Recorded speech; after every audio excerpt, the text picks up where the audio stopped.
ওম নমো ভগবতে বাসুদেবায়। শ্রী মোক্ষদা একাদশী 2025 কবে পড়েছে এবং মোক্ষদা একাদশীর দিন কোন উপায়ে ভগবান বিষ্ণু ও মা লক্ষ্মীর আশীর্বাদ লাভ করবেন জেনে নিন আজকের এ পর্বে। মোক্ষদা একাদশীতে ভগবান নারায়ণের পুজো করলে এবং মা লক্ষ্মীর পুজো করলে তাদের আশীর্বাদ পাওয়া যায়, পাশাপাশি পূর্বপুরুষদের মোক্ষ লাভের পথ প্রশস্ত হয়। এবছর মোক্ষদা একাদশী ব্রত পালিত হবে ইংরাজি 1 ডিসেম্বর, বাংলা 14 অগ্রহায়ণ 1432 বঙ্গাব্দ সোমবার। দর্শক বন্ধু, হিন্দু সনাতন ধর্মে শ্রী শ্রী মোক্ষদা একাদশী ব্রত অতি গুরুত্বপূর্ণ তিথি। এই একাদশী অগ্রহায়ণ অর্থাৎ মার্গশীর্ষ মাসের শুক্লপক্ষের একাদশী। এই একাদশীর অপর আরও একটি মাহাত্ম্য রয়েছে। মোক্ষদা একাদশীর দিন ভগবান শ্রীকৃষ্ণ অর্জুনকে গীতার জ্ঞান প্রদান করেছিলেন, তাই মোক্ষদা একাদশী তিথি হল শ্রীমদ্ ভগবদ্ গীতার পূর্ণ আবির্ভাব তিথি। এই তিথিতে সে কারণে গীতা জয়ন্তী মহোৎসব পালন করা হয়, তাই মোক্ষদা একাদশী সব দিক থেকেই গুরুত্বপূর্ণ। এবারে দেখবেন শ্রী মোক্ষদা একাদশীর দিন পূজার সঠিক নিয়মবিধি এবং কোন উপায়ে এই দিন কি নিয়ম পালন করলে সংসারে নিশ্চিত রূপে আর্থিক আয় উন্নতি প্রচুর পরিমাণে বৃদ্ধি পাবে। মোক্ষদা একাদশীর দিন ভোরবেলা তাড়াতাড়ি উঠে ব্রহ্ম মুহূর্তে স্নান করে নিন।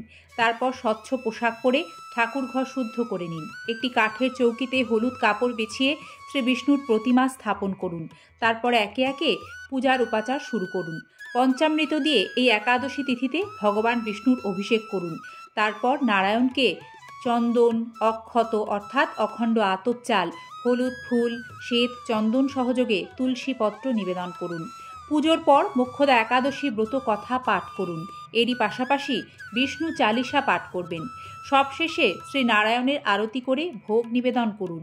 পরের দিন অর্থাৎ দ্বাদশী তিথিতে নির্দিষ্ট সময়ে পারণ সম্পন্ন করে ব্রত ভঙ্গ করে সাধ্যমতো দান পুণ্য করুন। এই বিশেষ দিনে ওম নমো নারায়ণায় নমঃ, ওম নমো ভগবতে বাসুদেবায় নমঃ মন্ত্র জপ করলে বিশেষ সুফল লাভ করবেন। বন্ধুরা, এই একাদশী তিথিতে মা লক্ষ্মীর পুজো করাও অত্যন্ত মঙ্গলজনক। অর্থাভাব থেকে মুক্তি পেতে মোক্ষদা একাদশীর দিন এই নিয়মগুলি মেনে চলুন। মোক্ষদা একাদশীর দিন পুজোর পর আপনাদের ঘরের লকারে একটি কামধেনু গরুর প্রতিমা রাখুন। এই উপায়ে আয় ও সৌভাগ্য বৃদ্ধি পাবে। যদি সম্ভব হয় একটি রূপোর তৈরি কামধেনু গরুও রাখতে পারেন, এতেও ভালো ফল লাভ করবেন। অর্থ ও সৌভাগ্যকে প্রচুর পরিমাণে আকর্ষণ করার জন্য মোক্ষদা একাদশী তিথিতে বাড়িতে যেখানে অর্থ সঞ্চয় করে রাখেন সেইখানে একটি ময়ূরের পালক রাখুন। বাড়িতে সঠিক তিথিতে সঠিক নিয়মে ময়ূরের পালক রাখলে তা বহু সমস্যার সমাধান করে, বাস্তু দোষ দূর করে, পাশাপাশি আর্থিক সমস্যা থেকেও মুক্তি পাওয়া যায়। তেমনই একটি পূর্ণ ও পবিত্র তিথি এই মোক্ষদা একাদশী। মোক্ষদা একাদশী তিথিতে নিয়ম মেনে শ্রী লক্ষ্মী নারায়ণের পুজো করুন। অন্যদিকে পুজোর সময় 7টি কড়ি ও একাক্ষী নারকেল শ্রী বিষ্ণুকে নিবেদন করুন। এবার সেই কড়ি ও নারকেলটি একটি নতুন হলুদ কাপড়ে বেঁধে লকারে রেখে দিন। এরই পাশাপাশি হিন্দু ধর্মে হলুদকেও অত্যন্ত শুভ বলে বিশ্বাস করা হয়। হলুদ সৌভাগ্য সূচক, মঙ্গলদায়ক এবং বিশেষভাবে এই হলুদ ভগবান শ্রী নারায়ণের অত্যন্ত প্রিয় একটি মঙ্গল সামগ্রী। একাদশী তিথিতে একটি হলুদের টুকরো পুজো করার সময় ভগবান শ্রী নারায়ণের শ্রীচরণে অর্পণ করুন। তারপর পুজো শেষে সেই হলুদের টুকরোটি নতুন একটি লাল কাপড়ে মুড়ে বাড়ির সিন্দুক বা লকারে রেখে দিন। এতে মা লক্ষ্মীও প্রসন্ন হবেন। বছরভর আপনার সংসারে অর্থে প্রবাহ একইভাবে বজায় থাকবে। উত্তরোত্তর প্রচুর উন্নতি লক্ষ্য করতে পারবেন। অর্থাভাব দূর করতে মোক্ষদা একাদশীতে তুলসী গাছ সম্পর্কিত কয়েকটি উপায় আছে, সেগুলিও এই পর্বেই আপনাদের জানাচ্ছি। বন্ধুরা, অর্থাভাব থেকে মুক্তি পেতে মোক্ষদা একাদশী তিথিতে তুলসী গাছে জল অর্পণ করার সাথে গরুর কাঁচা দুধ দিয়েও অর্ঘ্য অর্পণ করবেন। 7 বার তুলসীর পরিক্রমা করবেন। এই উপায় করলে সমস্ত ধরনের আর্থিক সমস্যা থেকে মুক্তি লাভ করা সম্ভব হবে।